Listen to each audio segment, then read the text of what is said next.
pahayag ni former President Rodrigo Duterte matapos itong sabihin na alam niya ang lokasyon o kinaroroonan ni Pastor Apollo Kibuloy pero hindi daw umano nito sasabihin. Sa nasabi nga pong Instagram post ng GMA ay napareact na nga lang dito ang aktres na si Miss Lotlot de Leon.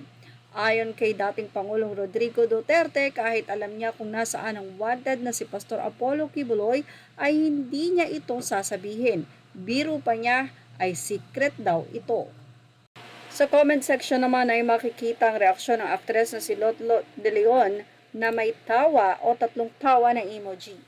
Sa reaksyon, sa nasabi nga pong komento ng GMA News sa Instagram, sinabi nila na best to arrest Duterte 2, him and his minions have brought so much crime and injustice to our country. Say naman ng isang netizen, arrest for what crime? That doesn't even fall under obstruction of justice. Ikaw dapat ilagay sa kulungan, wala kang silbi. Yan naman ang pagtatanggol ng mga pro-Duterte. Say naman ng isa pang netizen, edi sarilinin mo hanggat gusto mo, KSP. Kung hindi aaksyon si Pangulong BBM sa pinagagawa ng mga taong ito na patuloy na ibinabagsak at nilalait ang kakayahan ng pamahalaang BBM, mapag-iisipan mong moro-moro lang ginagawa ng mga Duterte at Marcos. Say naman ng isa, imbis na makipagtulungan, mas piniling kalabanin ang gobyerno. Duwag. Ilang pang mga netizen at marami pa po ang nagsabi at sinang isa, public knowledge naman yan, or I don't know, it's panlik. Say naman ng isa, isn't this obstruction of the justice already? If mapapatunayan na alam talaga niya, di pwede na siyang kasuhan. Pero nasa Pinas ka nga pala, mga mahihirap, simpleng tao lang ang nakukulong. Say naman ng isa, sinampahan niya ng kaso, sasabihin na naman niyang nagbibiro lang siya. Ilang pang mga netizen ang nagtanong, obstruction?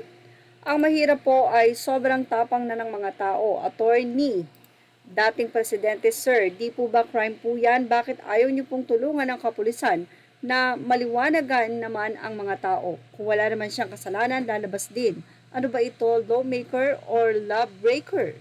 Harboring a fugitive is a crime. So naniniwala ang mga netizen na ito ay harboring of fugitive and obstruction of justice. Kung tinatago daw or alam ni President Duterte ang tinutukuyan nitong si Pastor Apollo Kibuloy at hindi niya ito itinuro, ibig sabihin ay obstruction of justice or harboring of fugitive. Ibig sabihin ay itinatago mo o kinakalinga mo pa yung takas o yung dapat na hinuhuli. Say ng isang netizen, ano naman ang ina-expect nyo sa katulad niyang pambansang traidor ng Pilipinas? Walang pinagkatandaan yan, nakatatak na yan sa lahi niya. Anyway, former President Rodrigo Roa Duterte is a lawyer. For sure, alam niya ang kanyang sinasabi at alam niya kung mayroon ba siyang nilalabag o wala dito.